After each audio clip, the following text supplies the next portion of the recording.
What's going on, everyone? I'm HairyPinecones, and today we're going to finish up Do Not Take This Cat Home. This is going to be a longer video than the others because we have quite a few endings left. All in all, we have 16 endings left. But if you haven't checked out the other parts, the previous video is linked below in the description, and I'd recommend watching them in order so you know what's going on with our pal here. Before we hop in, be sure to subscribe, like the video, and comment which of the endings you like the most. Also in the description is a Patreon if you want to help support the channel in any way. I'm putting together a little blooper reel of all the tongue ties and fumbles I've done from these videos and posting it there, along with some merch in the new year. Now sit back and relax as we see what our stray cat's going to do to us this time around. This time we're going to feed the cat.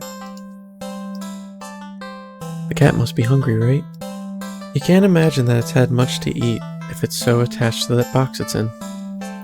Though, it doesn't exactly seem malnourished either. Surely it must have left the box to search for food then.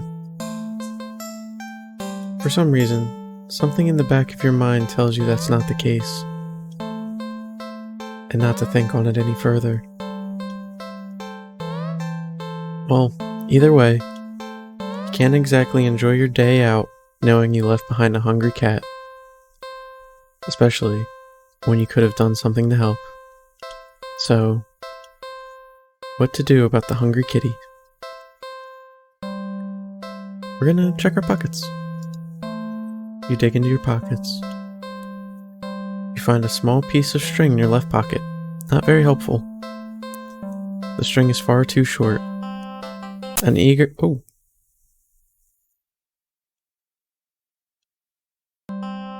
your right pocket is a bar of chocolate. You find a chocolate bar? Hey, why do we have an open bar of chocolate in our pocket? Is it? Nope, it's not even expired. Quite the find indeed. You're about to offer it to the cat, when suddenly you're hit with guilt as you remember something gut-curdling. Chocolate is toxic to cats. Oh my gosh, you resist the urge to vomit at your near mistake. You feel so guilty, you throw the chocolate bar away into a nearby trash bin. An almost cat killer doesn't deserve chocolate. You go back to the cat, barely able to stand its innocently oblivious expression. Doesn't even know that you almost... I'm so sorry. I don't even know what to say. You're a horrible person. You know what? Stay there. I'll be right back. You leave the alley and return with a whole fish you bought at a nearby grocery shop. It was a bit pricey, but it was the least you could do. The cat eagerly accepts your offering, munching happily at the fish after you'd placed it in the box. You want to smile at the sight, but you just feel so awful. Sorry again. The cat seemingly pays you no mind as you slip back out of the alley. Not feeling like you deserve a peaceful day out, you decide to just head home.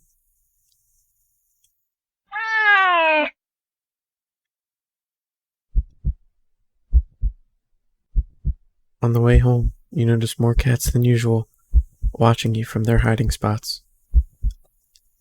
But you try not to think about it. You can't help but wonder if they know what you've nearly done, but it's not like you meant to hurt anyone.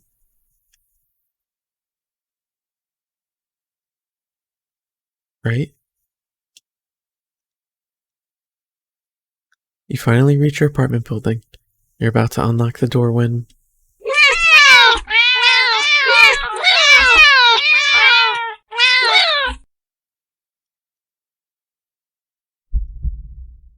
You look behind you, only to see dozens of cats standing there, looking at you.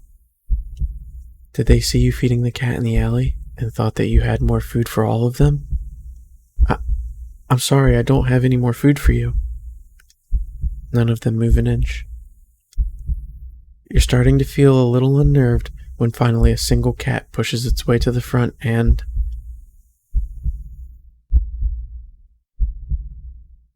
Oh, it's you.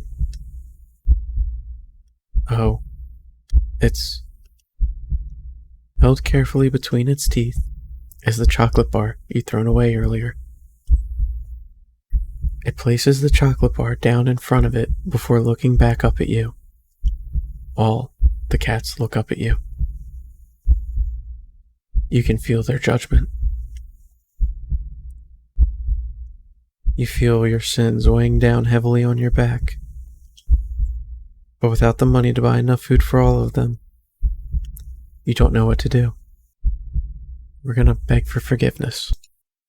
You collapse to your knees and bow down low as you start to earnestly beg for their forgiveness. I'm so sorry, I swear.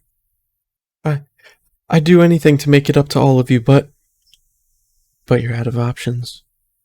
Suddenly. You feel something stir in your stomach and swim its way up your throat, closing off your airway as it tries to force its way out of your esophagus.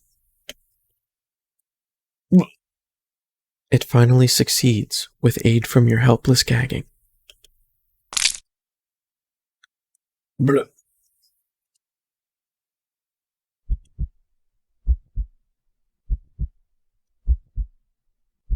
What the? Lying on the ground in front of you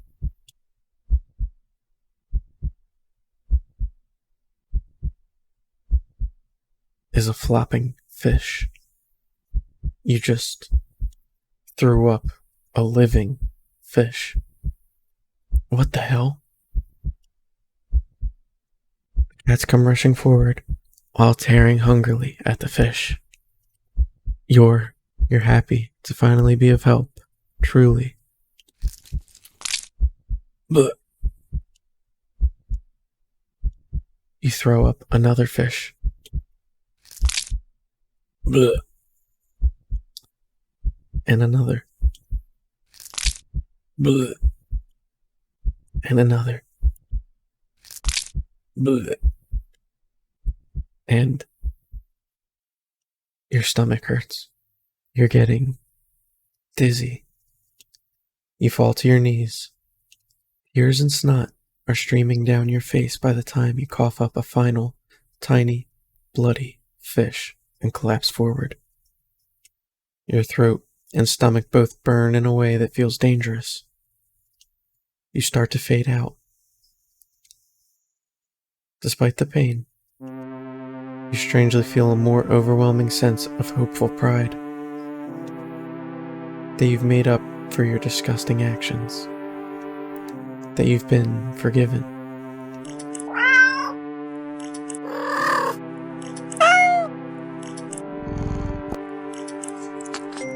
The sound of happy cats munching away at their fish fills your ears. Then,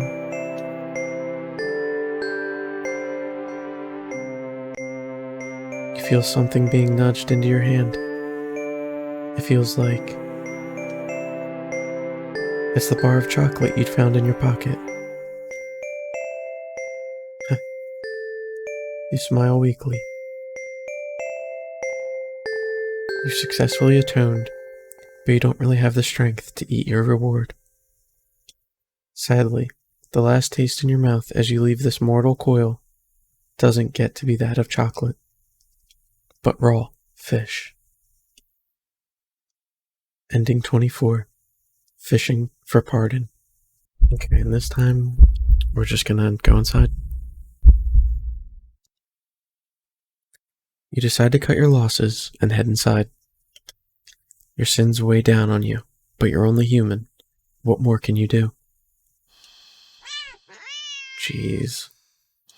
You try to ignore the yowling of the neighborhood cats as you go about your chores. You consider preparing dinner. But how could you enjoy it, knowing how hungry those poor cats are outside? The ones you've wronged. You decide to take a bath and go straight to bed without dinner. a fitting punishment for someone like you. You forego the fancy bath bubbles because you don't deserve them and sink into the water with a sigh. Your mind races, but you can't really think of an immediate solution that doesn't require more money. You wish there was something, anything, you could do to make things right. Suddenly, your legs start to feel really itchy. You try to lift one to see what's going on, but what rises out of the water isn't a pair of legs.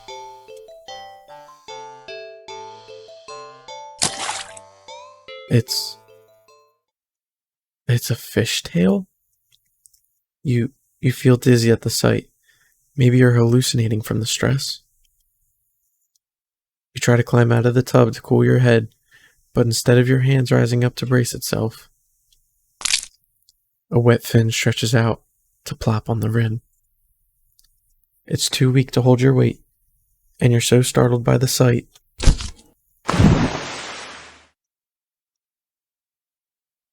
that you slip and smack your head on the side of the bathtub, almost passing out immediately. You're awake. You think, anyway. You open your eyes and you're underwater? You must have slid beneath the surface of the bathwater. You gasp instinctively. Except, not really. A bubble simply floats out of your mouth, up, up, up to the surface. You're broke as heck, so you know your bathtub isn't that big. Did you shrink? But how? And even if there was a reasonable answer, it wouldn't explain how you haven't drowned yet. You swim to the edge of the tub and see the truth in your shadow silhouette. You've been turned into a fish? This isn't possible. You don't get any time to ponder over this, unfortunately. Because just then, a shadow looms over you from above. You look up and see the cat. It peers down at you from beyond the water surface. And then you realize this is the answer. This is how you're meant to atone. With a heavy heart, you swim up to the surface.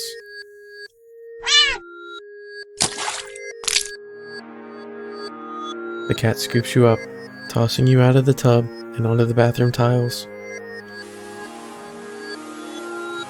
As you flop around, gasping for air or water, you realize the cat wasn't alone.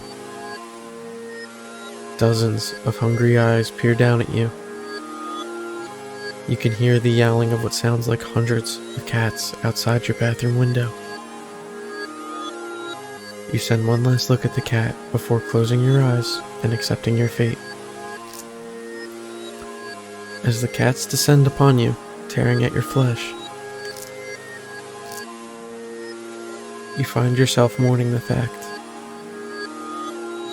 that you're not even big enough to feed them all. Even in the end, you couldn't properly atone. Your efforts, your life, all of it amounted to nothing. Ending 25. Seafood sacrifice. Now we're gonna check around the area. Glance around the dark, dingy alley, and only see garbage bags, trash bins, empty cardboard boxes, and scattered litter here and there. If there were something for the cat to eat, surely it would have found it by now, right? But you don't want to give up so easily. You keep looking. You look and only see garbage. You sniff and only smell garbage. You listen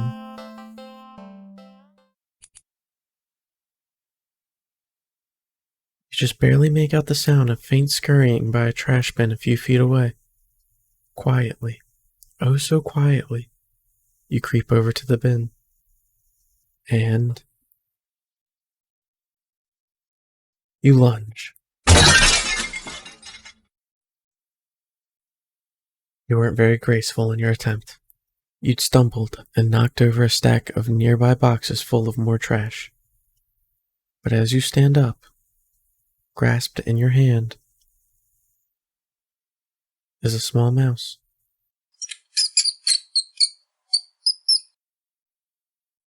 The mouse squeaks and shrieks in distress, wiggling and struggling desperately in your grip. You're holding it too tightly and carefully for it to be able to bite or scratch you, though. It wears itself out eventually and looks up at you with black eyes. It's completely at your mercy. He's too cute. I gotta spare him right now. Are you sure? I'm sure. You can hear the cat's stomach growling. It must be so hungry. They must be starving.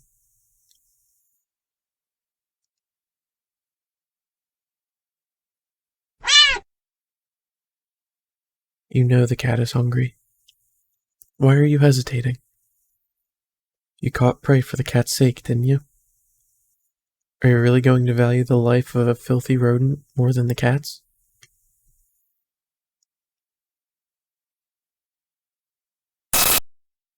Well,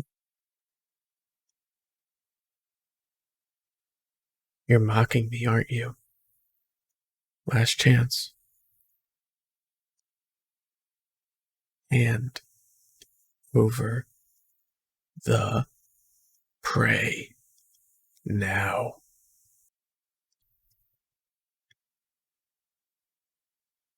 You let the mouse go.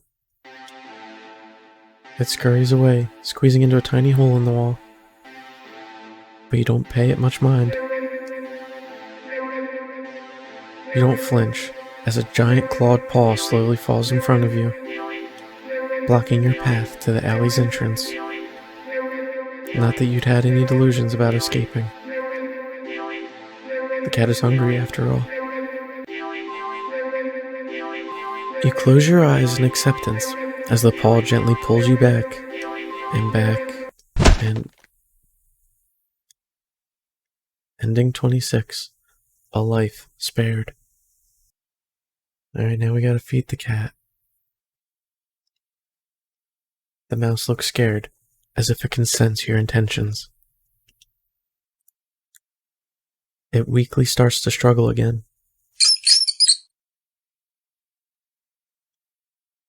The mouse is reluctant.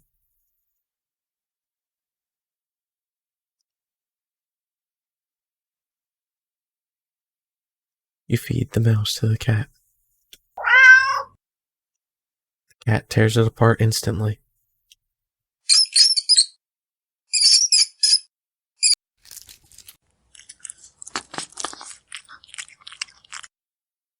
The mouse's pain squeaks and squeals pierce through you until they're abruptly cut off.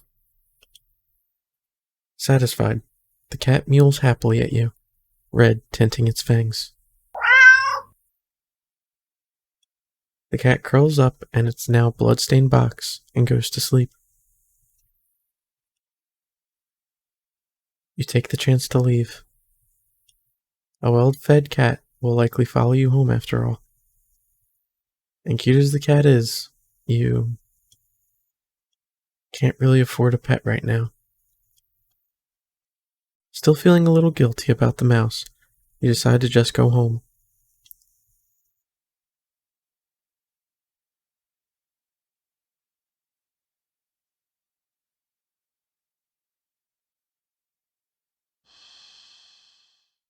After a long walk home, you finally enter your apartment.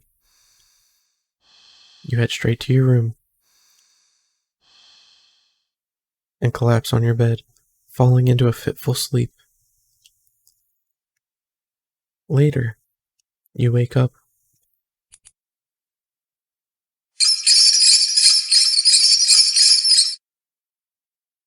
squeaking and scurrying noises all around you.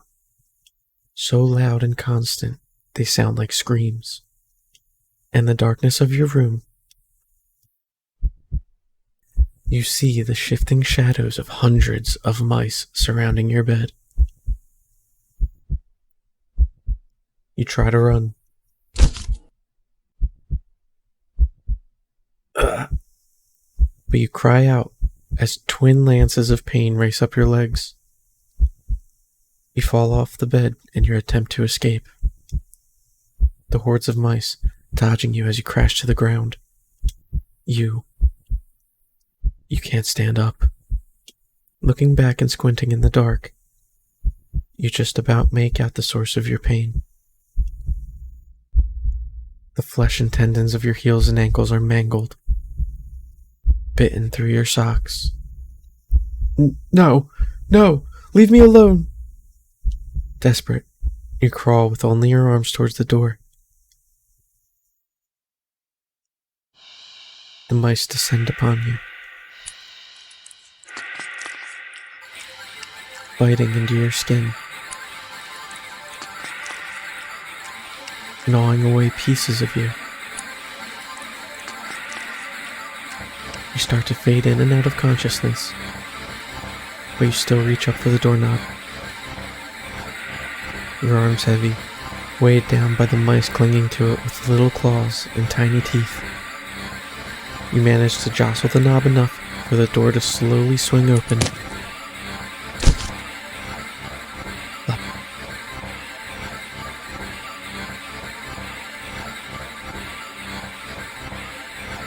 But your outstretched arm suddenly falls to the ground, lifeless. The mice manage to chew through the flesh and bone of your now dismembered limb. As a few mice creep forward to curiously inspect your arm, you stare blankly at it for a moment before sliding your gaze up. In the newly opened doorway sits familiar-looking mouse.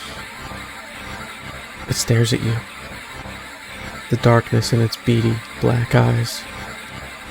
You can't begin to measure their depth.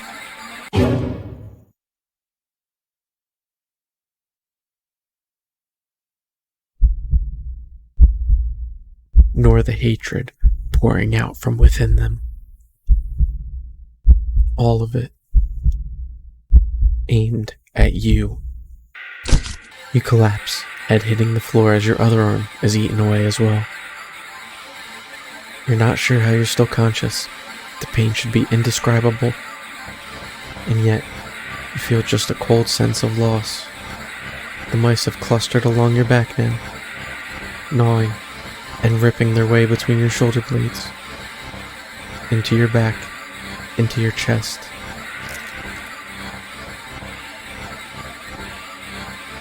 You weakly cough up blood. They must have damaged something important. You feel something being pulled out of you. And in between the moments that blankets of darkness fade out your vision, you hear something wet plop on the ground in front of you. You pry your eyes open and see it in front of the mouse. Weirdly shaped, red with your blood and pulsing, and oh, that's your heart, isn't it? The other mice all descend upon it, abandoning your half-eaten body. You're losing a lot of blood. You feel sleepy, but you also feel anger. Yes, so much anger. How dare they? How dare they? The last thing you see before your vision fails you is a pair of glowing eyes leering in from the darkness beyond the doorway.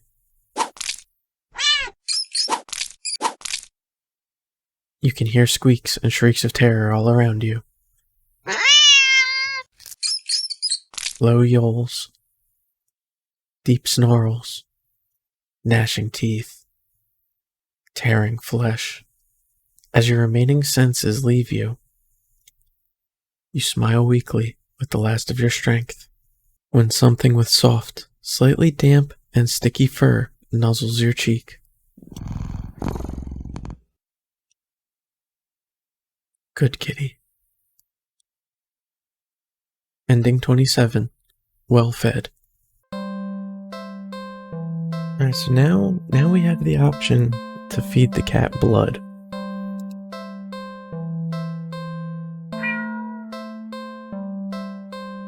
Cat lets out a sad, pleading little sound. It's hungry. It must be starving. So, you look around and see a nearby shard of glass. Your body moves as if it knows what to do, what needs to be done. You take the shard and...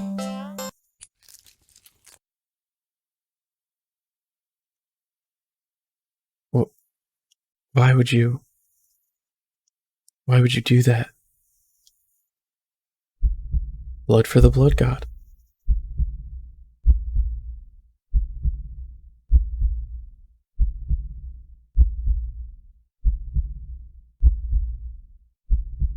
You carefully hold your finger over the cat. Dark red blood beads at the wound. Before growing heavy enough to drip into the cat's open, waiting jaws. It mews happily at you. You smile warmly and lower your hand onto the box, stroking the cat's cheek before letting it lap gently at your bleeding finger. When the flow gets weak and the cat meows for more, you squeeze below the wound, coaxing more blood out. You feel a strange but welcome sense of comfort from the odd exchange. A being other than yourself was hungry, and you were able to provide it sustenance. A small wrong in the world made right, even if so strangely done, and only temporarily. Ironically, it's at that moment when you start to feel dizzy. You didn't think you were losing that much blood. You slump against the cat's box and listen to it mewl in distress. You think it sounds worried about you, or at least you'd like to think so. It could just want more blood as well. The cat hops out of the box and into your lap, nuzzling at your stomach and meowing unhappily. You wish you could ease its concerns, but it's not like you can just talk to each other. You can't help but try to remember the last time you talked to anyone, actually. If you were to die here and now in this alley, how long would it take for someone to realize you were missing? That you were gone?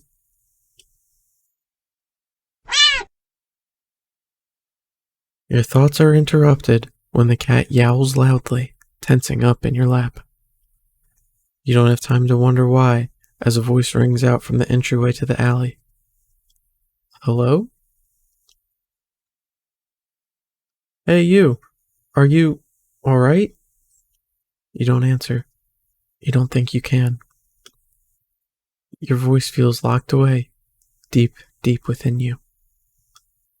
The cat looks up at you with a long stare, as if assessing you. It looks back towards the voice, and with a final nuzzle to your stomach, it hops out of your lap, walking towards the alley's entrance. But then, it starts to shift.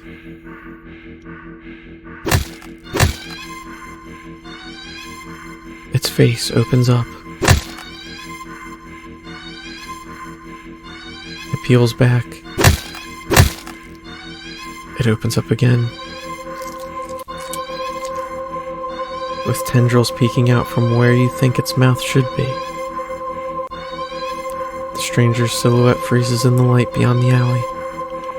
Oh, what the hell is... But they don't have the chance to finish their question. The tendrils converge into one before shooting out the cat's jaw. and piercing into the stranger's shoulder. Gah! Ah! They let out a pained cry, a fearful yell. They claw at the tendril, trying to pull them loose, but to no avail. You can't seem to process their screams. You stare at the creature before you, so different from the cat who mewled out of concern for you earlier. We gotta stop him. We gotta try to save this guy. You can't let this happen. You shakily crawl forward. You weakly grab at the conjoined tendrils that pulse as they drain the stranger's blood. When you tug as firmly as you're able, the tendril's pulsing halts, and the cat turns to you. It makes a strange trilling noise that sounds like a question, but you have no answer. You can't even understand the question, so you simply scoop up the creature, the cat, cradling it in your arms. You gaze almost longingly at the light beyond the alley's entrance. You don't know what's going on, but you can't just sit by and watch someone else be eaten so viciously. Not when they tried to see if you were okay. Not when you could offer yourself instead. You think the stranger is set free, because after the sound of shoes hastily scuffing on the pavement fades into the distance,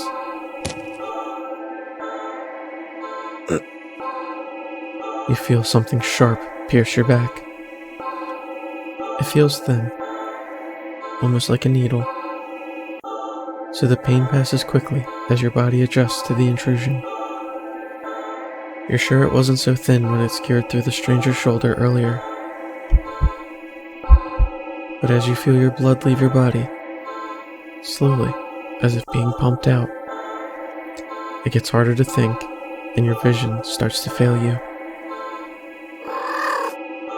The creature in your arms makes a soft sound. You hold it as tightly and closely to you as your weak arms can manage. This is fine. You're okay with this. You don't know if this will change anything. Surely the cat will get hungry again at some point after you're gone and no longer an option. But at least this time, you were able to save someone.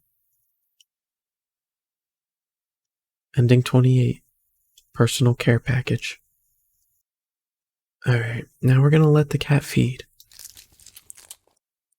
Ah! Someone! Help me! Help! Help. You look away as the creature devours the stranger, draining them until they're nothing but a husk of bone, skin, and clothes draped on the floor. You feel awful, but what could you do? The creature is also a living thing. Shouldn't it be allowed to eat what it needs to? Does it not also have a right to do what it must to survive? You ignore the voice in the back of your head that questions if there could have been another way. It's not like you tried to see if it could eat any other blood. Human blood. Now did you?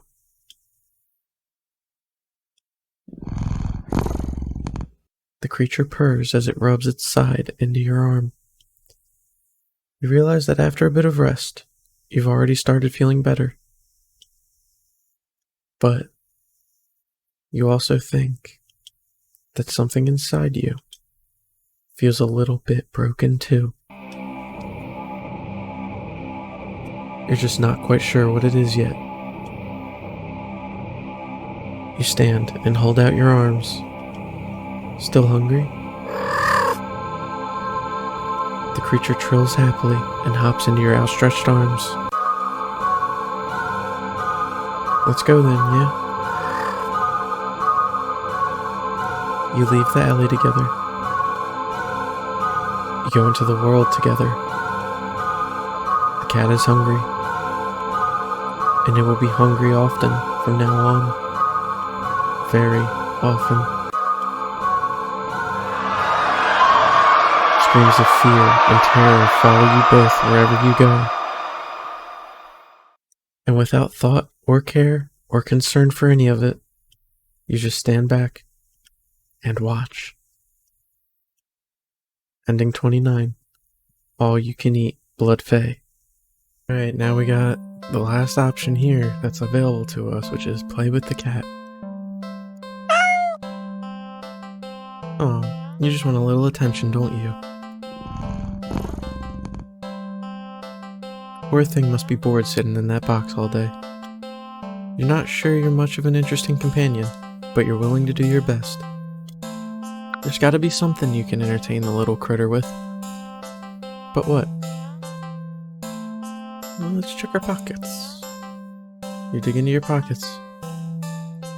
Find a small piece of string in your left pocket. Not very helpful. It's far too short.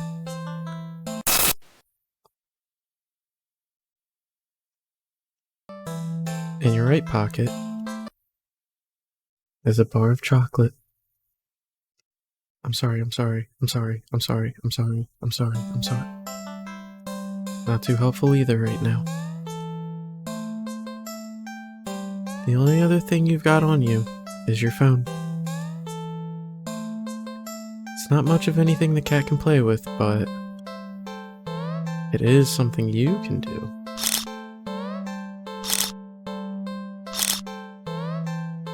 Photo montage! Well, that was fun, right? Well, you enjoyed yourself. With nothing else to do and no intention of taking the cat home, you decide it's probably best to just leave. You don't want the cat to get too attached after all. At least you'll have some memories to take with you. Okay, see you around, I guess. Good luck? Okay. You turn and walk. Your phone just got a message. You open it up and...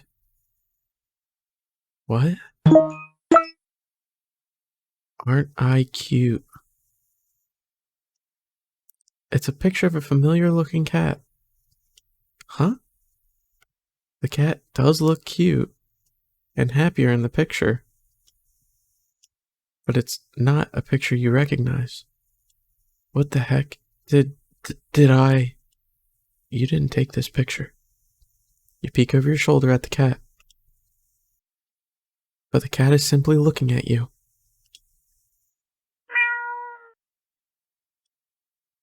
It mewls sadly, as if pleading you to come back.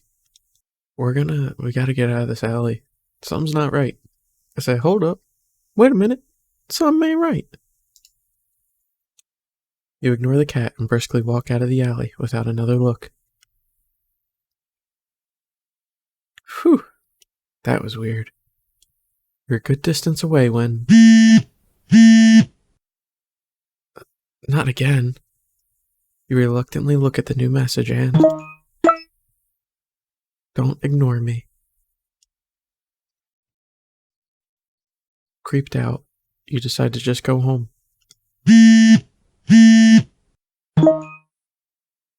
I know you're seeing these. Come back.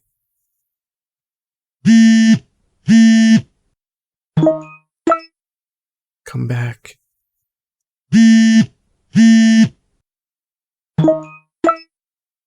Come back.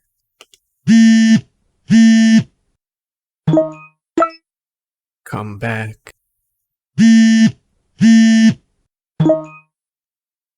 Come back. Come back, come back, come back, come back.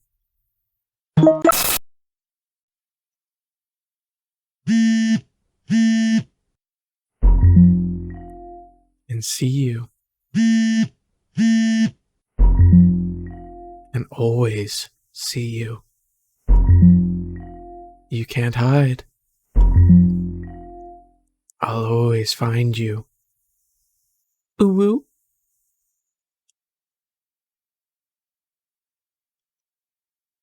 Your eyes dart around nervously, certain that you're being followed. But there's nothing there.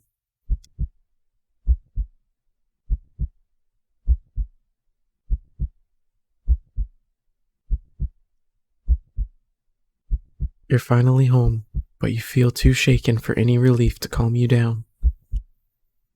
You rush to the bathroom and slam the door behind you. Everything's okay. This isn't real. It's just like a bad dream. Everything's okay. You fumble in the dark to turn on the sink and splash your face with some cold water, hoping it will calm your mind and stop the hallucinations. Because that's all they are, right? Hallucinations. You're really regretting leaving home today. You must have been overworking yourself more than you realized. Yeah, that must be.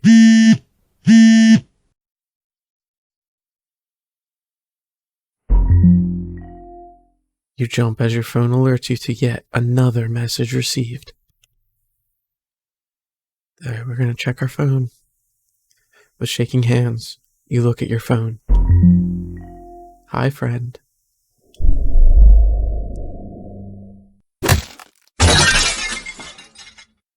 What? Startled, you whir around and instinctively jump back. You slip,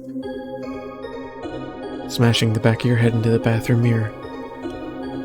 You don't register the pain just yet, your eyes shifting wildly around the room. There's nothing there. Nothing at all. You feel dizzy. You dazedly feel the back of your head and examine your hand. Can't really see anything, but it feels warm and wet. The smell of copper fills the air. The dizziness overwhelms you, and you collapse on the bathroom tiles. Help. You reach for your phone to call an ambulance. The batteries are dead. Ending 30. Photo bomber. Now, we're gonna ignore the phone. The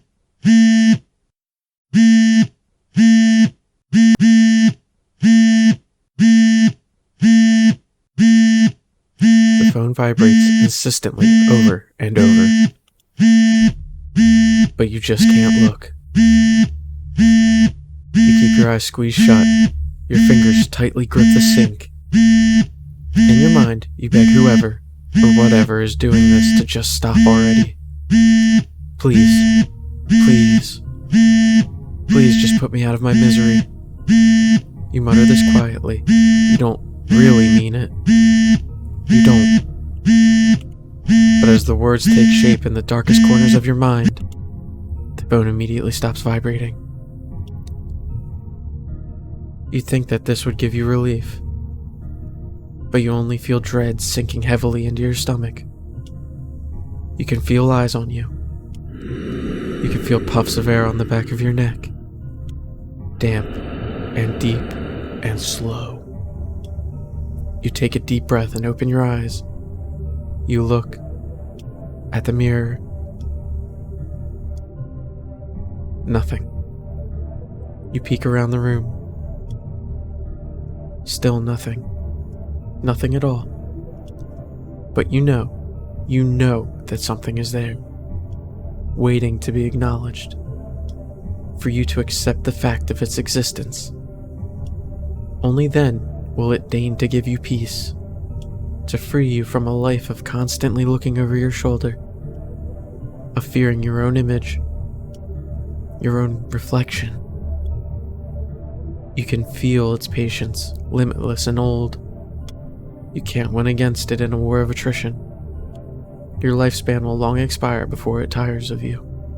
So, You close your eyes and accept it.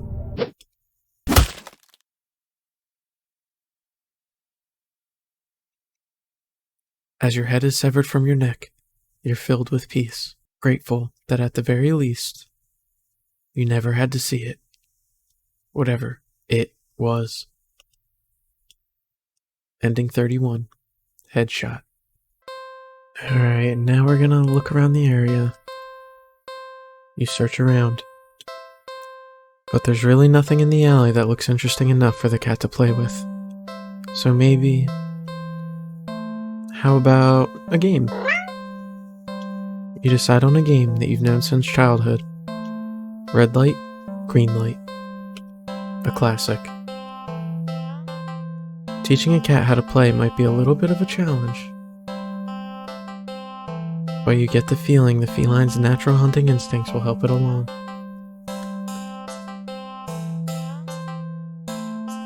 You walk to the entrance of the alley, the cat meowing at you.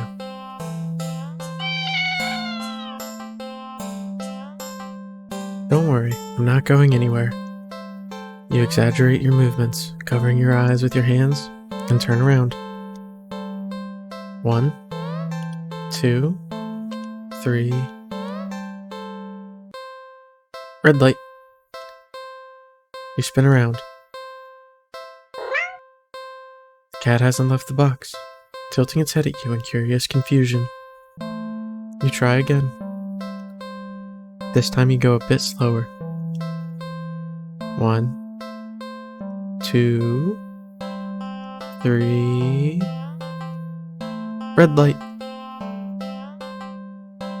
When you turn around this time, the cat is out of the box.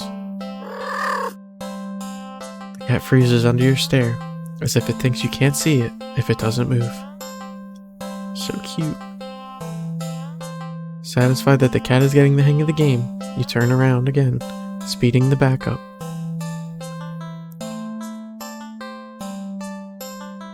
Satisfied that the cat is getting the hang of the game, you turn again, speeding back up. 1, 2, 3. Red light.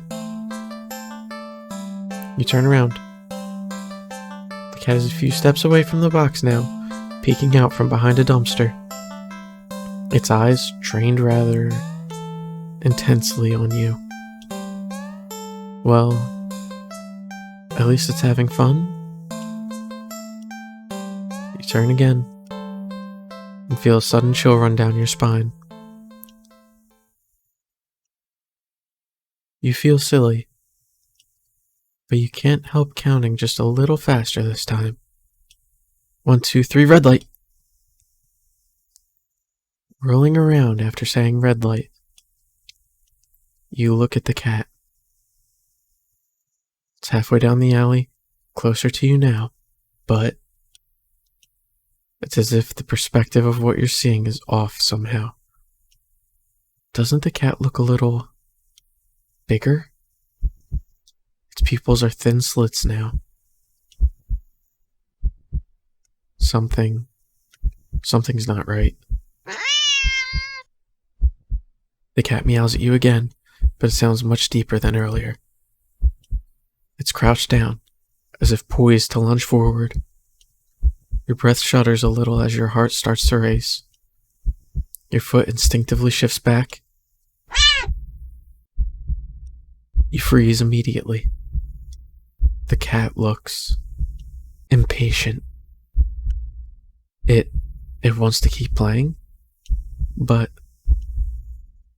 you gulp and turn around, swiftly counting and turning again as you gasp out.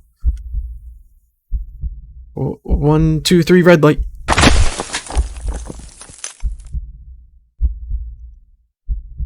The ground shakes as you whirl back around, to find yourself staring at a long surface of black fur. You slowly back up, and up, and up, to see a giant, shadowy figure leering down from its position hunched over you. Fangs dripping with saliva, claws crushing into the concrete walls of the alley. Its glowing eyes are unblinking as they look back at you. The cat waiting for your next turn. But it's so close. If you turn around now, you don't want to play anymore.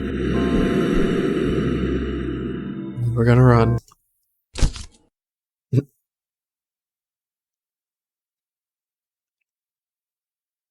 You don't even finish turning around before claws grip your torso, digging in and piercing the soft flesh of your stomach with ease. As you're lifted into the drooling, gaping jaws above you, you can't help but think that there must have been another way out of this. But pointless regrets are pretty typical for you, aren't they? Ending 32, Fear Quitter. Alright, we're gonna back up. Keeping your eyes trained on the giant looming over you, you take a step back. No, that's cheating.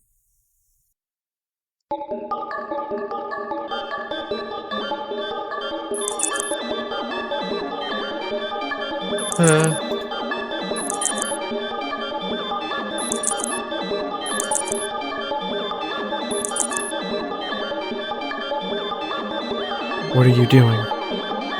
Stop. You'll break. The cat stares as you keep eye contact and back up. You step back and back. And as you take one more step back out of the alley,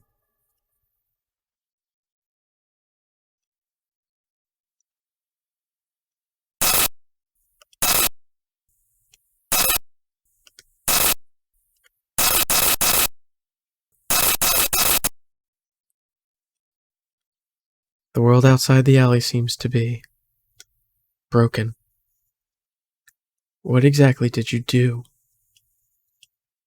Ending 33. Error found. And now we're gonna buy him a toy. After being out in this alley all alone for who knows how long, you personally think your furry friend deserves something special. I'll be right back, okay? You quickly leave the alley and rush to the nearby pet store. You browse through all the different toys for cats. There are so many to choose from, plush and bright colored and scented with catnip. But you realize that most of the toys aren't meant for a cat to play with alone. You can't stay in the alley playing forever. And you can't exactly afford to get another cat as a playmate. Another. That's it. You know exactly what to get now. After a quick and successful search of the store, you make your purchase and rush back to the alley, eager to show off your find. I'm back. The alley feels even gloomier after spending time in direct sunlight. It makes you feel that much prouder of your gift. You skip over to the cat and dig in the store's plastic bag. I've got something for you. The cat leans up, curious at the bag's contents. You pull out your gift to the cat. Ta-da! It's a small cat plushie. The plushie is a light orange cream color with burnt sepia stripes, making it resemble a tabby cat. The synthetic fur is soft, but not unrealistically so. And the large eyes are a pale green, more subdued than you would have expected for a toy. There's no denying it's just a plushie, but the thoughtful details still make it almost uncanny to the real thing, which makes it perfect. A companion for the cat, and one you could actually afford. Win-win. That's not all. You give the plushie a little squeeze and... meow. The cat looks unimpressed.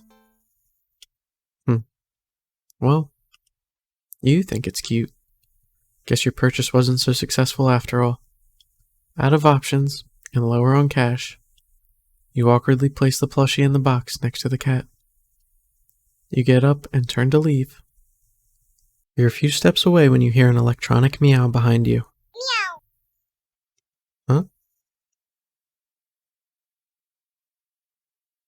You turn to see the plushie on the ground next to the box. The cat is watching you closely, staring. We're gonna pick up the plushie. You sigh and go over to pick up the stuffed toy. You really do just want attention, don't you? It looks a little different.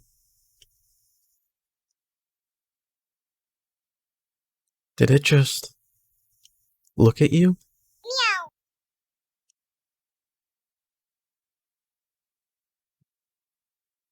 Meow.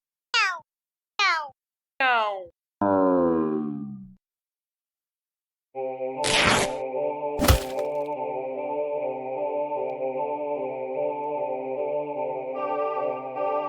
The plushie somehow opens its sewn-on mouth before biting into your wrist. Ow! Stop! You try to fling it off, but its grip on you is strong as it drinks your blood, ravenous and frantic. You hit it against the concrete walls of the alley. You try to tear at its sturdy fabric. But try as you might, you can't seem to hurt it or make it stop. It's just a toy after all.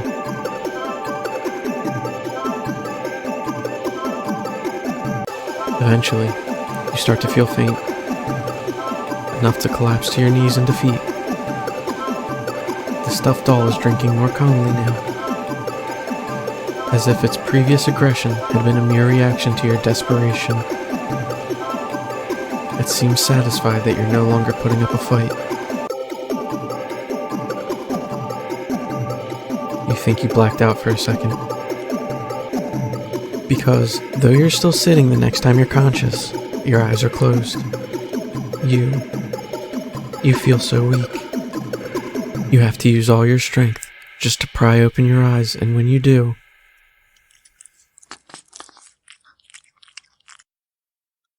you see a kitten? Its fur a familiar orange cream with burnt sepia stripes. It's lapping at your wrist. The kitten lifts its head and looks at you with piercing, pale green eyes. It mews at you with a high, squeaky pitch, mouth covered in blood. It'd be downright adorable if you weren't about to die from blood loss.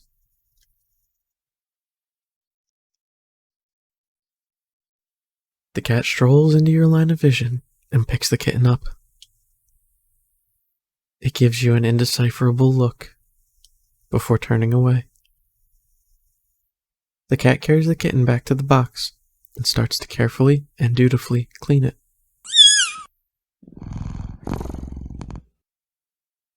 You sway and find you can't right yourself before falling to the ground.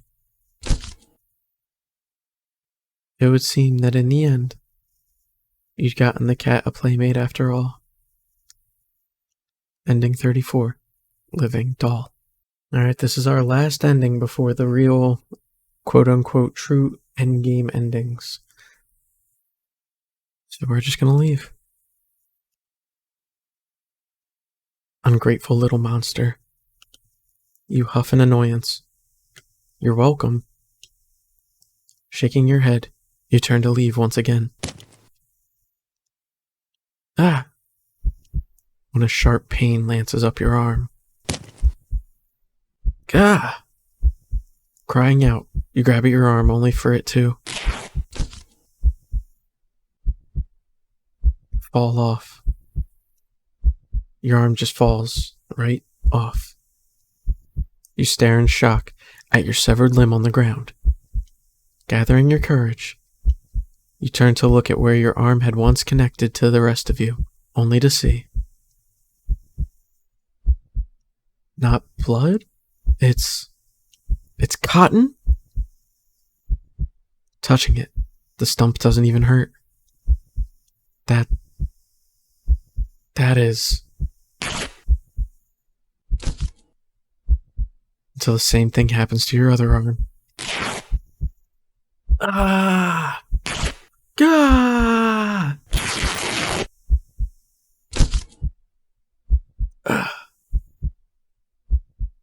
You fall when both your legs succumb to the same nonsensical fate, crying out at the agony that comes and goes like it never happened, as if you're not currently laying on the dirty ground of an alley, limbless.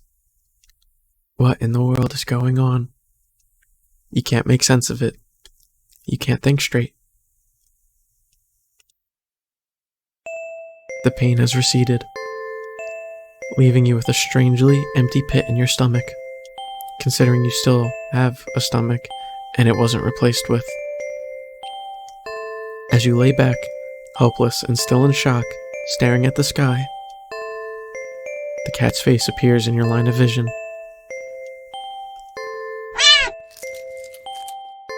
It lunges at your torso and starts biting and clawing into your chest like you're a chew toy.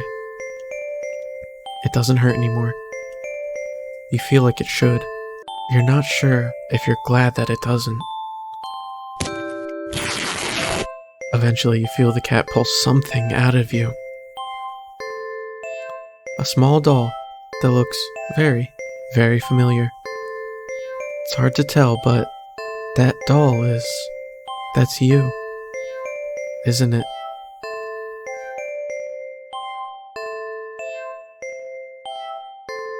The cat hops off of you and heads back to the box with its prize.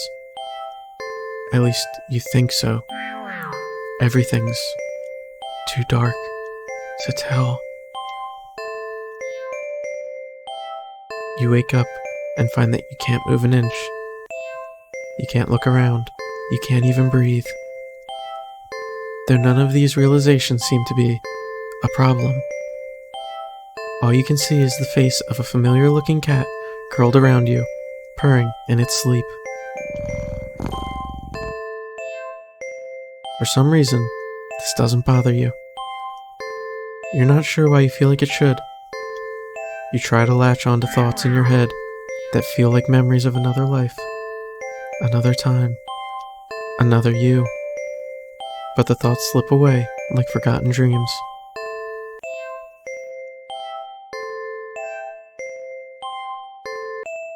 Oh well. That's fine, isn't it? You're just a doll, after all. And a doll's role isn't to have silly thoughts or to remember unimportant things, but to be a companion. And judging from the cat's contented purring, you seem to be performing your role perfectly. You are filled with an overwhelming strong sense of pride at this fact. And so you, too, feel content. Ending 35. Cotton-headed. Alright, so now we're getting into our endgame endings. Here we go. You've been enjoying yourself, haven't you? Yes. I as well. Still, all good things must come to an end. And I believe you are ready.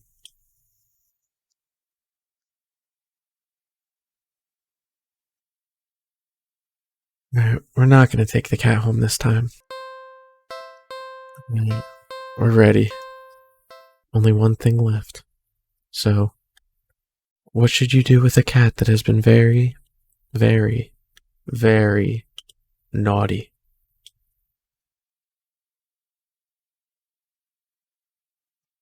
I don't condone what I have to do.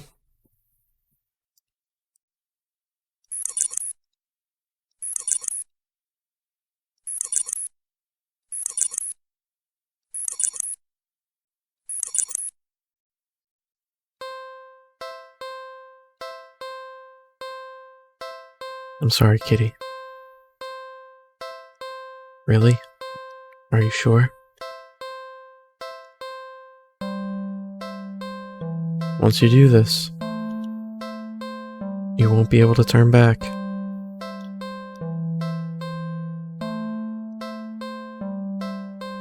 Last chance. Are you really, really sure about this?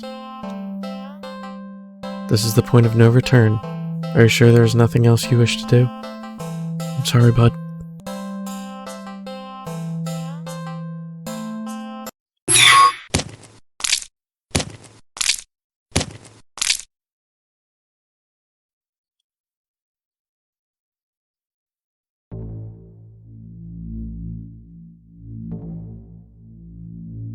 Its corpse lays limp and lifeless in its now blood-stained cardboard box. What would you like to do? I don't like this. Everyone, I'm sorry that it came to this.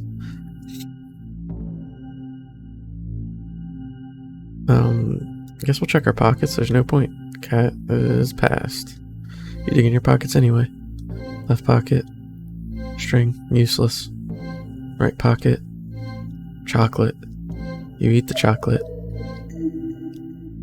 You have your phone. Take a picture? No point. Cat's... I don't want to believe this. What would you like to do? Look around. What are you looking for? Cat? You look anyway. Look to your left and right. Nothing but trash. You look up. The sun never reaches in here well enough. But you can tell that it's a beautiful day today. You look behind you. Nobody saw. You look down in front of you. Oh yeah. What would you like to do? You're done here. You turn around and leave the alley. At least, you try to. You stand at the edge of the alley's entrance. You see that nothing exists beyond it. Just an empty, black void. You turn back.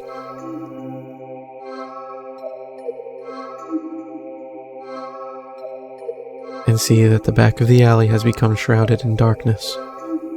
You can't see a thing. With no other options, you step towards the darkness. Closer. Closer. And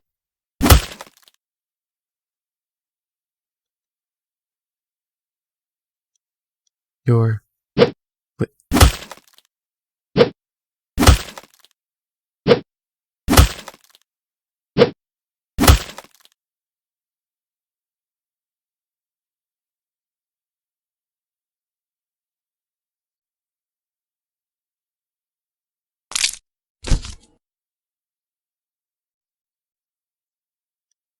You collapse to your knees.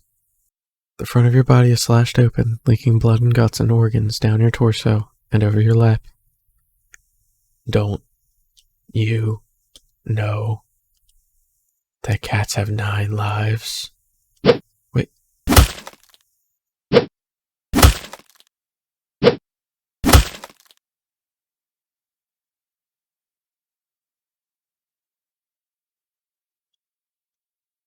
Ending 36. 8 more left.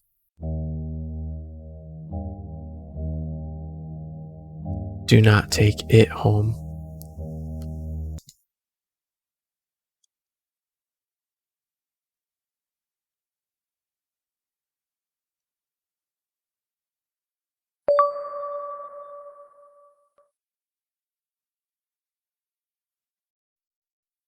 I never believed in unconditional love. Not even as young as I was on the day that changed my life forever. Still, I always assumed that they would come the closest to granting it to me. That's what they always say, right? That a parent's love is unconditional. The wounds they'd inflict on my skin and in my heart had long since scarred over the day they dealt the final blow. And all it took were 2 little words. Get out. The day they finally turned their backs on me, abandoned me. That was the day it found me. It offered me an unfathomable kind of love. A love that could be limitless, endless, powerful, all-consuming. A love unmatched. A love unlike anything that could exist in this world. There was one thing that the love it offered could never be. unconditional.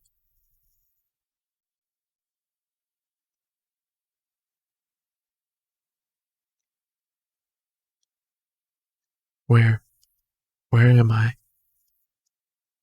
And so, you find yourself here, yet again. What? Who said that? And where is here? I can't see anything.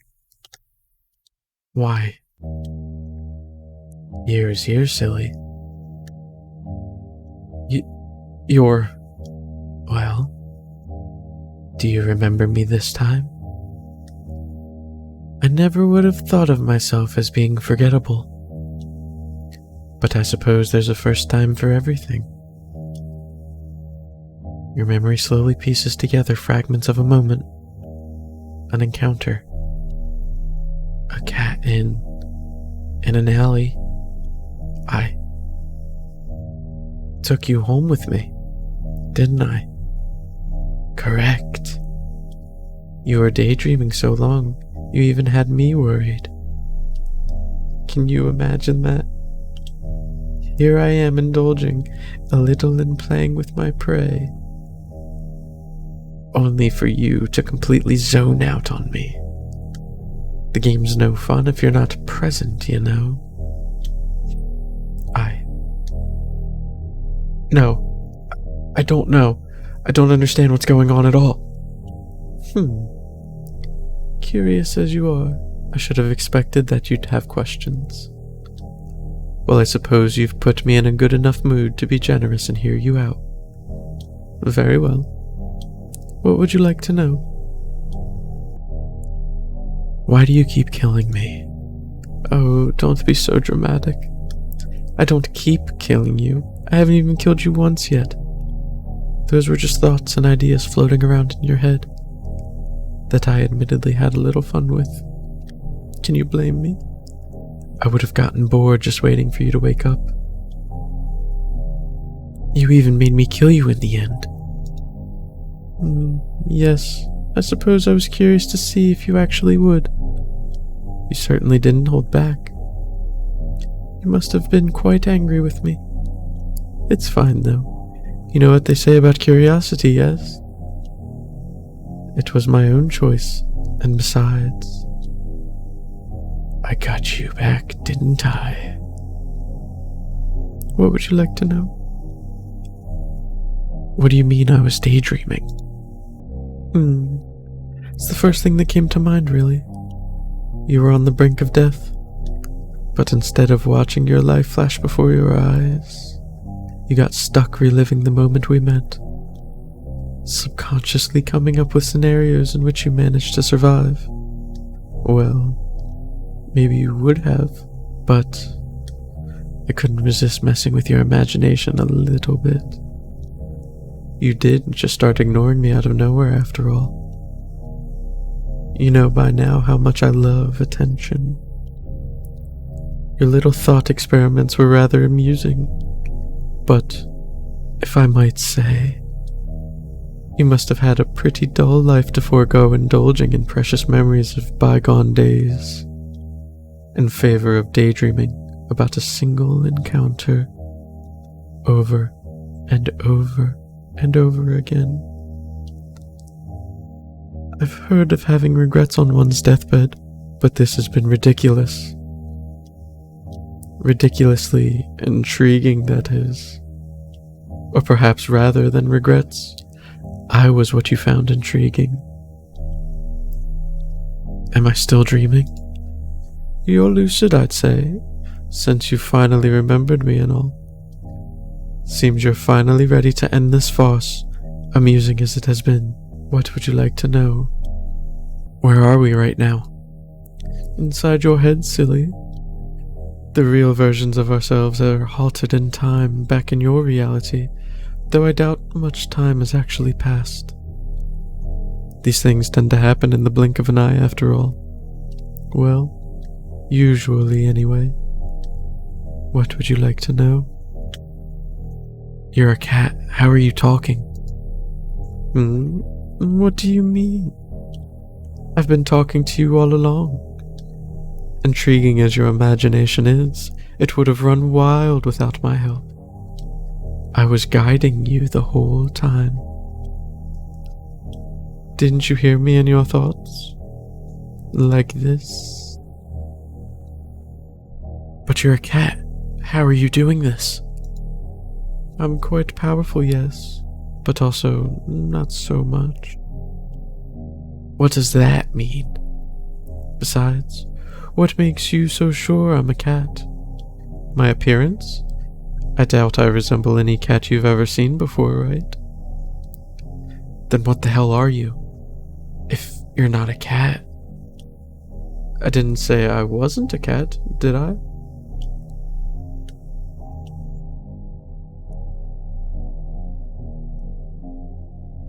I could be a demon, or a god, or an alien from another galaxy, or an interdimensional abomination. Or I really could just be a cat. Doesn't really matter what I am, does it? Certainly what I can do would be more pressing matter, yes? A real cat couldn't have done all this. You're really hung up on appearances, aren't you? Do you have some kind of proof that cats don't possess power like mine? I doubt it. And you know, it's pretty rude of you to keep going on and on about what I am, before you even asked who I am or what my name is. Okay, then what's your name? Well, I'm not going to tell you now. Learn some manners first and we'll see. Well, maybe in your next life anyway. What would you like to know? What do you want? Well, if you're talking about my original goals, those are a bit personal, I'd say. And anyway, things have changed. Right now? Well, presently, I'd like to have some more fun with you. Your company has been very entertaining thus far. Given more time, and under different circumstances, perhaps we could have even been... Well, all good things must come to an end. You can't truly want to spend what little time you have left in regret and delusion, right? Alternatively, I'm also quite hungry after waiting so long for you to wake up. At this point, I could go either way. Have I satisfied your curiosity now? I just have one more question. Why me? Why call out to me, of all people? All I did was call out for someone to hear me. I called out, and you were the first person who came to me. Simple as that. Were you hoping for some special reason? I'm afraid I don't have one. Everything I've come to like about you were things discovered after our initial encounter. So there's no big reason for any of this. The reason is far less interesting than the results that came about from our interaction. I only called to satiate my hunger, but in doing so, I found something far more valuable. I know for a fact that regardless of how this plays out, I will never forget you. What do you mean? I've taken a liking to you, human, and so I'll grant you another chance. Another choice.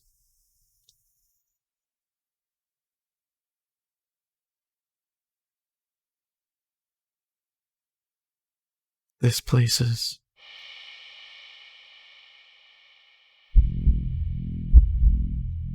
You remember this place? Being chased, being hunted, being afraid. So afraid.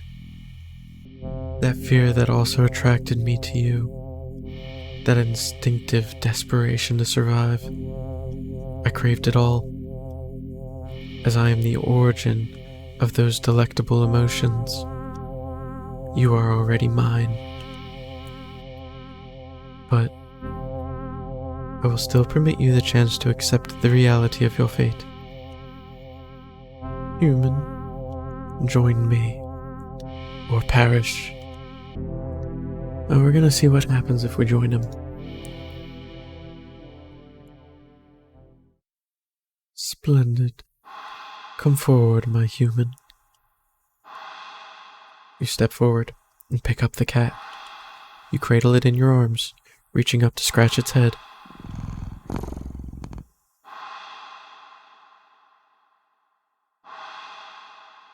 Suddenly, you start to feel sleepy. But the sudden wave of fatigue doesn't cause you to sway on your feet or stumble at all. What's happened? Shh. Don't worry. You no longer need to worry about anything anymore. Just sleep and dream those sweet, sweet dreams for me.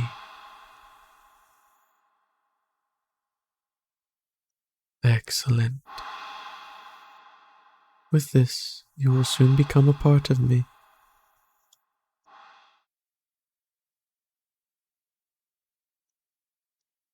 Ending 37. Forever.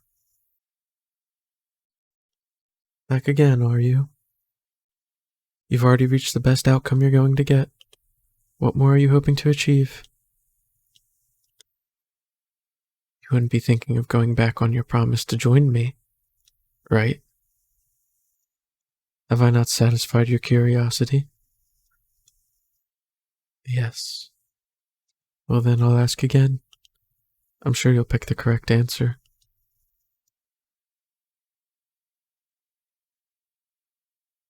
Will you join me? Or perish? I'd rather die.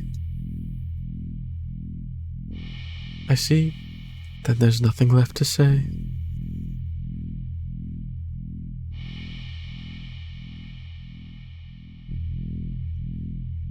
Resigned to your fate, you finally turn around.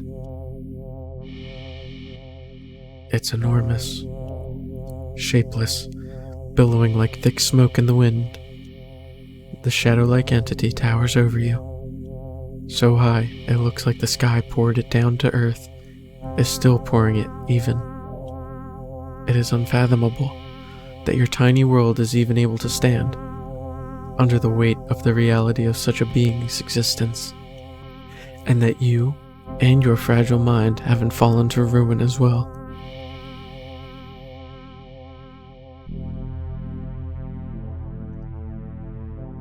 You step forward into the monstrous miasma and offer yourself to it.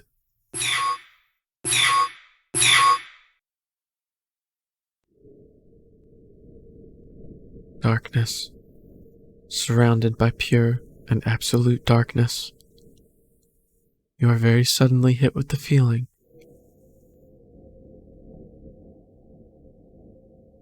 that you are not alone.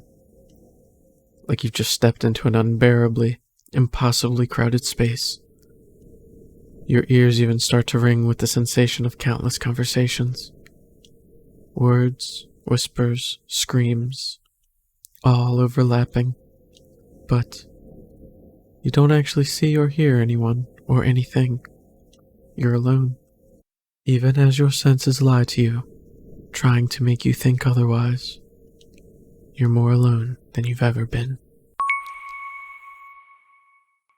Lies. Lies. Lies. Listen. Listen, please. Is someone really... I can't see you. Where are you? Nothing. Nothing left to see. Only hear. Hear us.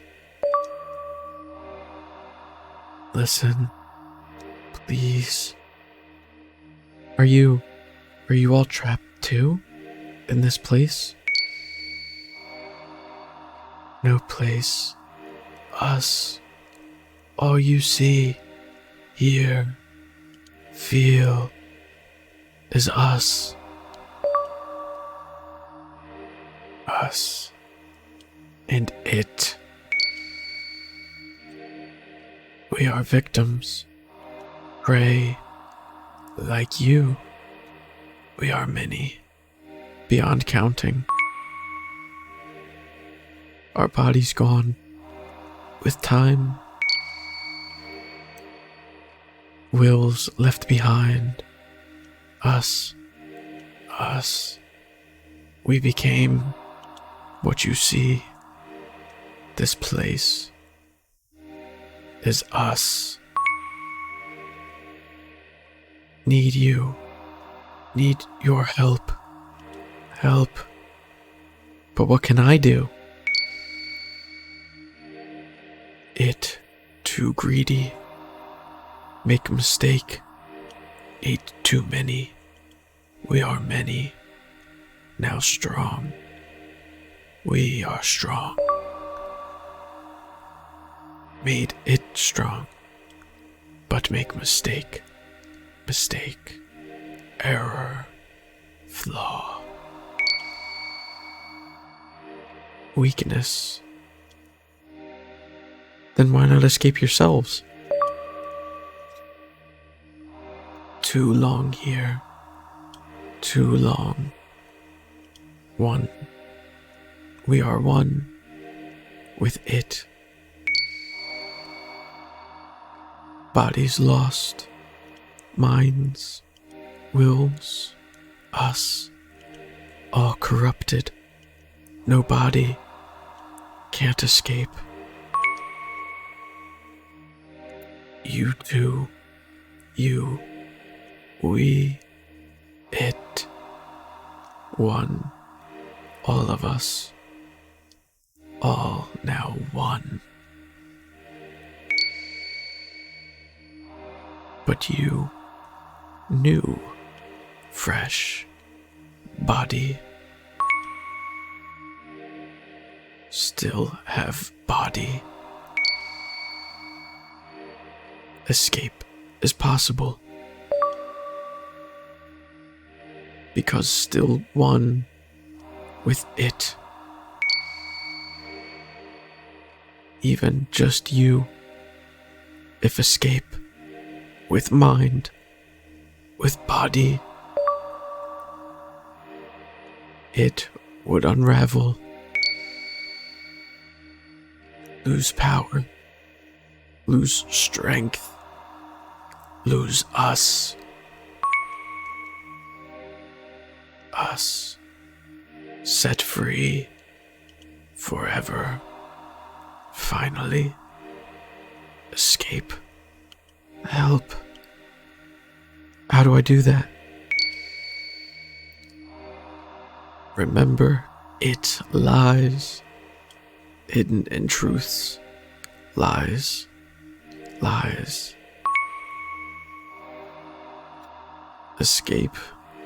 Push forward. It lies. Persist. Persist. Persist. Persist. You ignore their words. Deep down you know, there's no way someone like you could win against something like it. The cat. A pointless effort. The hopes of those words, their wills, it would all be wasted on you. So, you accept your fate. You choose to perish.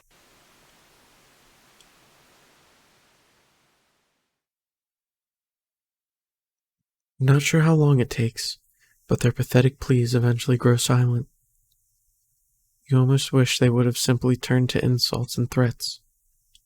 This endless silence, it bears the weight of your guilt and shame, long after your body fades away, and becomes one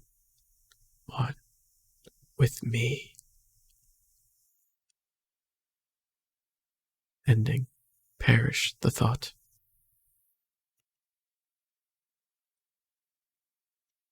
No, no, this is another daydream, isn't it? You're lucid again. In here? But how did you... Well, when you've been dreaming about the same day over and over, you kind of start to notice the patterns. Listen, I'm nothing special. I don't really have any friends. I don't like crowds or going out most of the time. And more often than not, I'm alone. Even in my home. One bedroom, one bathroom, and one me living alone in it. It'd be easy to say that I don't have much to lose. My life is admittedly pretty boring. But it is my life. And if this is my dream, then you're not calling the shots anymore.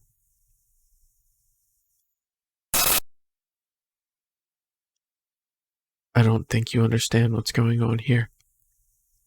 No, you're the one who isn't getting it. You called me. You're the one who needs me. Whether it's to eat me, or kill me, or make me yours forever, it doesn't matter. I'm done here. I'm going home. You forget yourself, human. You ungrateful little creature.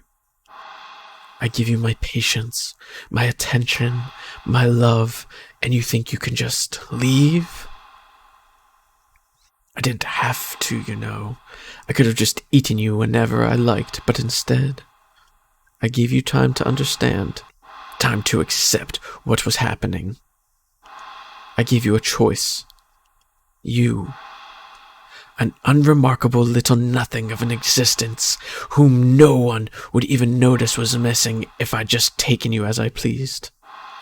Dreaming away about endless possibilities, never having to worry about permanent consequences ever again, about choosing wrong, a little world all your own inside your head. I offered it all to you. I gave you the choice to join me and have it all. And you refused. You said you'd rather die, didn't you? And yet here you are trying to go back on your choices. Only to continue to reject me. To reject my love. So foolish. So ungrateful. Just like the others, you don't even know what you want. Another bundle of contradictions. You wish for solitude, yet you fear being left alone. You fear being forgotten, undesired, unloved. Yet even though I love you and desire you, even though I promise to never forget you, even though I am the only one willing to never leave you, you still reject me. Stupid little child. I'm done waiting.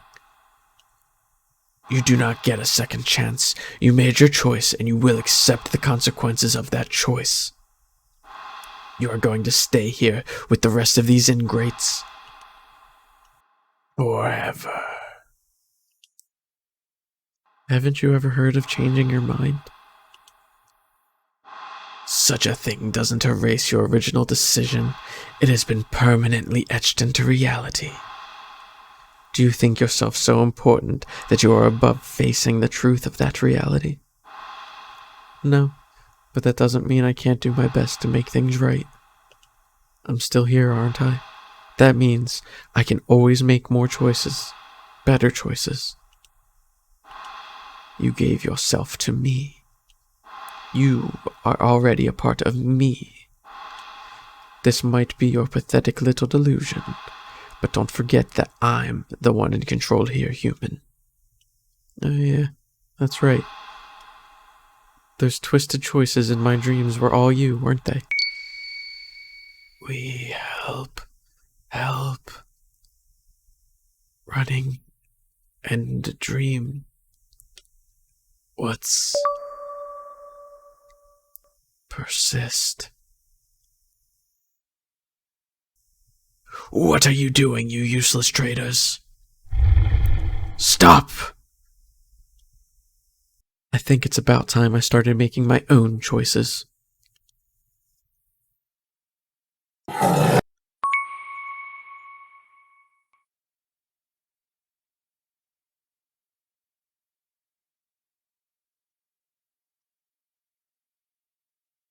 I'm back in the alley.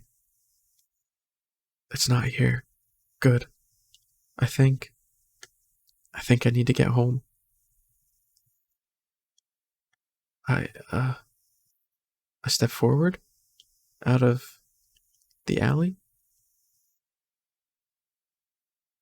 This is gonna take some getting used to. I step forward towards the entrance of the thankfully empty alley. I'm almost out of this place. Almost, when suddenly,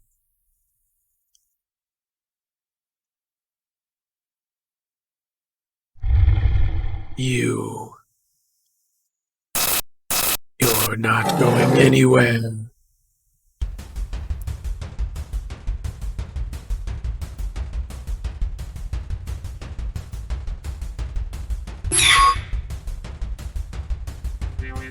Damn it, it overrode my choice. Where the hell do I go? I've got to escape. Anywhere but here.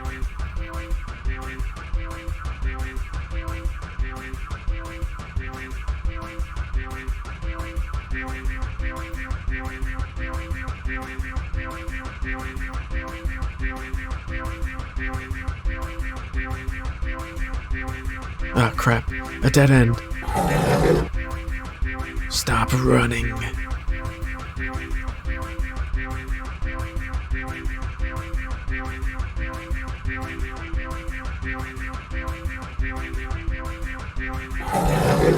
Get back here.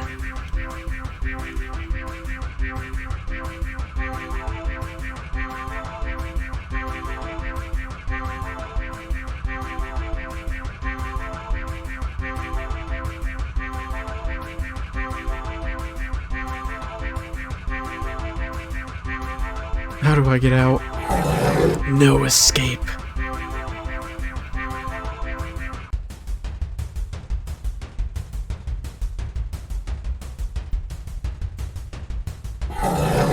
Get back here.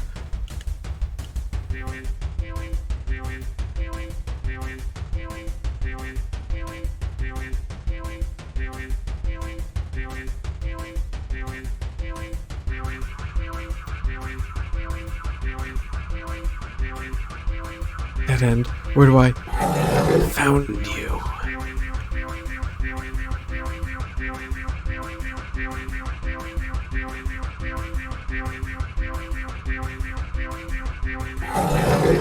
Get back here.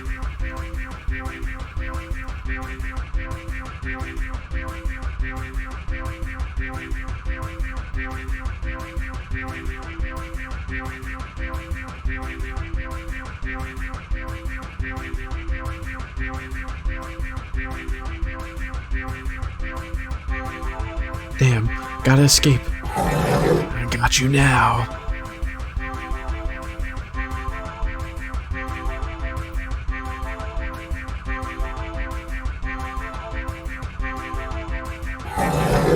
Get back here.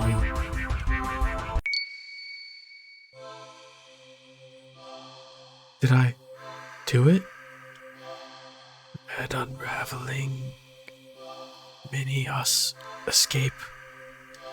Mini free now. It losing us.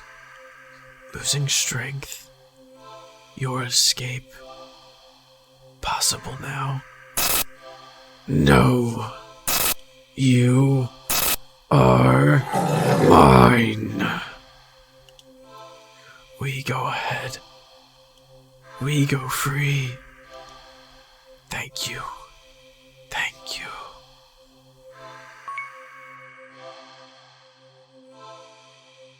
Thank you too, all of you. I won't forget you. They were right. My choice is back. No!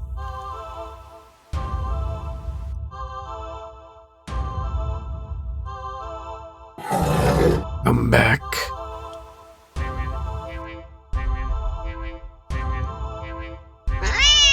Come back.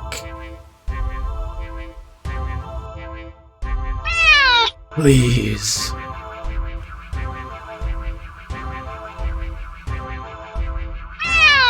Don't leave me. I'll die without you. I'll die.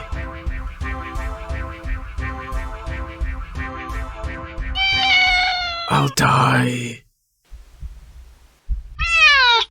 Wait.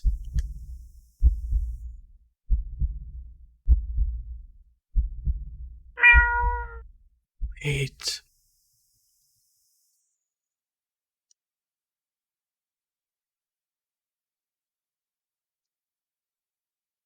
I'm back. Back where it all began. The alley. And in the cardboard box. At the back of the alley.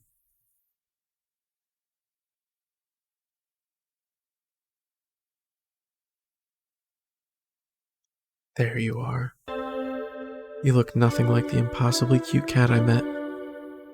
Well, it feels like a lifetime ago. After escaping and releasing the wills of all your victims, all that's left now is an inky black blob seething up at me. The endless hatred pouring out of your singular eye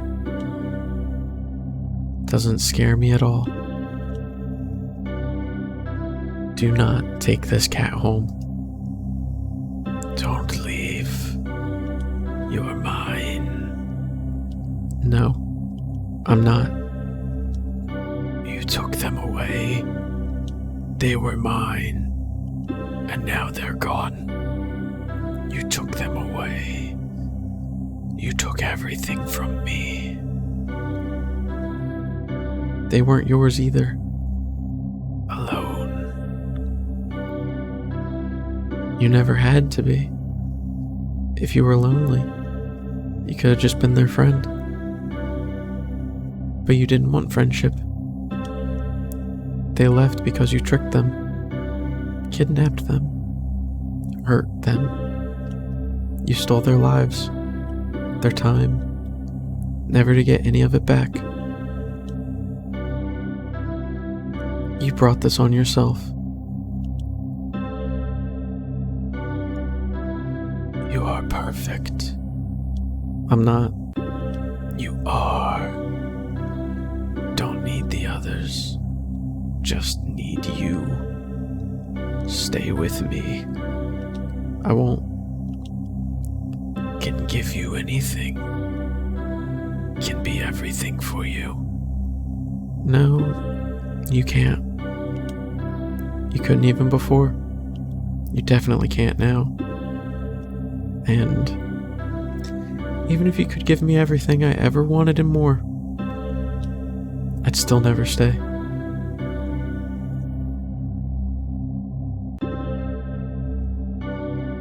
Love you. No, you. I do. So much. I love you. I love you. I love you. I love you. Stop. Maybe you do love me, in some strange, screwed up way I'll never understand. But even if that's the case, it's not enough. Please, don't go. I'll be good. I don't believe you. I promise. I can't trust you. I promise. Just don't leave. Don't leave me alone. Please. I'll die. I'll die without you. Do not take this cat home.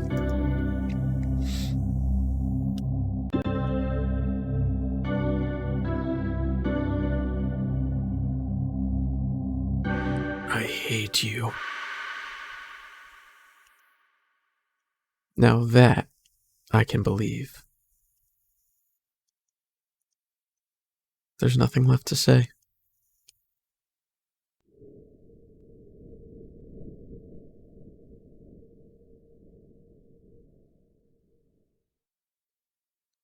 I watch in silence as it fades away into nothing.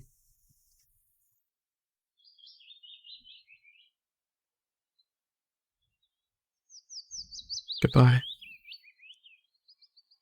With one last glance around the alley, I turn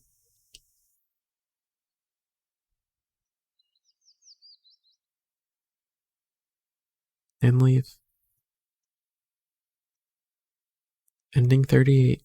Do not take this cat home.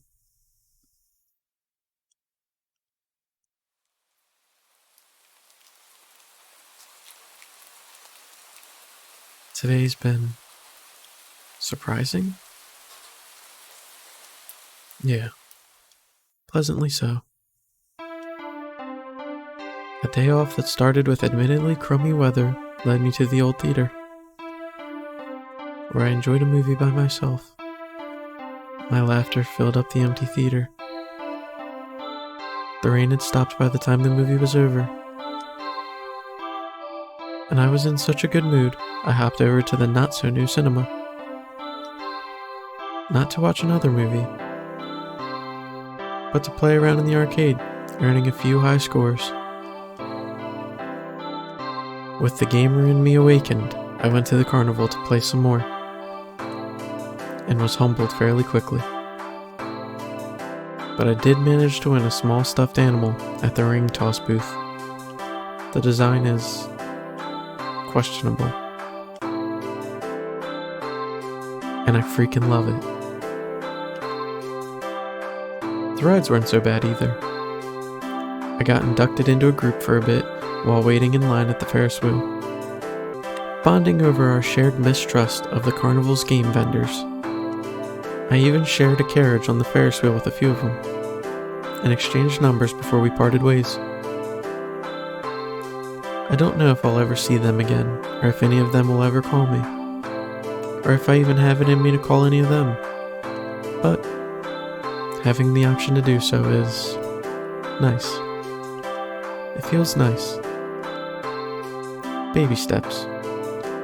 After all, even that tiny bit of interaction, though fun, exhausted me. So I went to recharge at the dog park, feeling rejuvenated at the sights of dogs. Old, young, big and small, all running around, happy and carefree. A few of the owners even let me take pictures.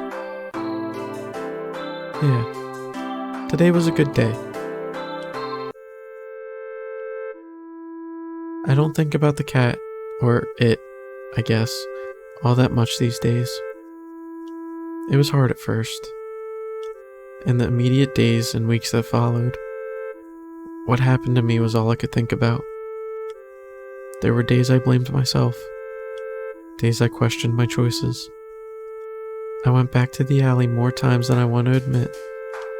The feeling that always went through me at the sight of that empty cardboard box was so indescribable, so overwhelming. I'd sometimes break down and cry right where I stood. It took a while, but eventually that strange emotion became clearer and clearer, until I had the courage to recognize it for what it was. Relief.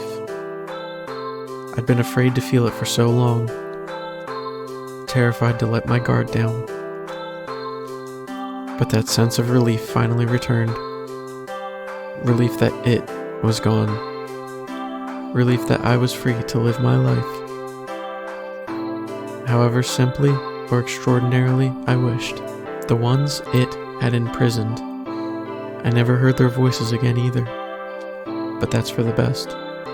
Living here and now, never forgetting what they did for me, and what I did for them too. For now, I think that's enough. At least, I hope so. and that wherever they are, they're finally at peace. I'm fighting for my own peace too, one day at a time, one tomorrow after another.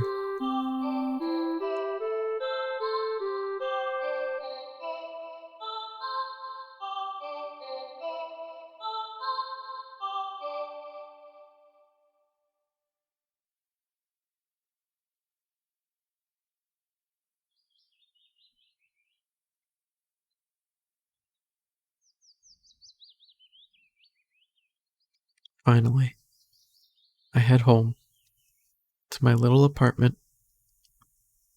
One bedroom, one bathroom, and one me living alone in it. Well, almost, anyway. I'm home, baby. A little kitten flails as it awkwardly runs over and mews up at me. I kneel down, looking fondly at its hazel green eye.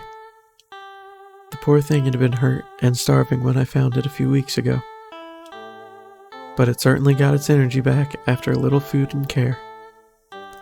Did you miss me? Hungry, huh? Me too. It's been a long day. I smile helplessly at its cute little face. Let's find something to eat, okay?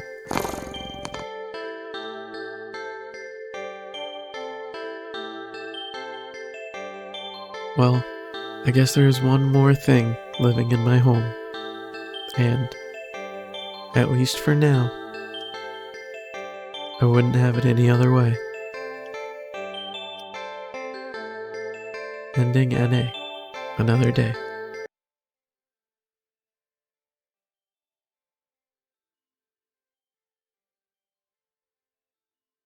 Alright, so that was Do Not Take This Cat Home.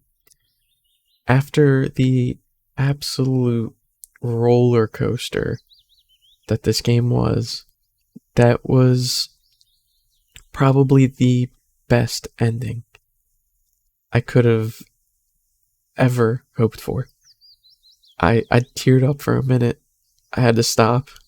It was both so cute and so wholesome, and it was just a great way to end this game. And I had an absolute blast playing this. If you guys watched this from the beginning, thank you so much for sticking around through it. Stay tuned for more, because I had a lot of fun doing this. So thank you guys for watching.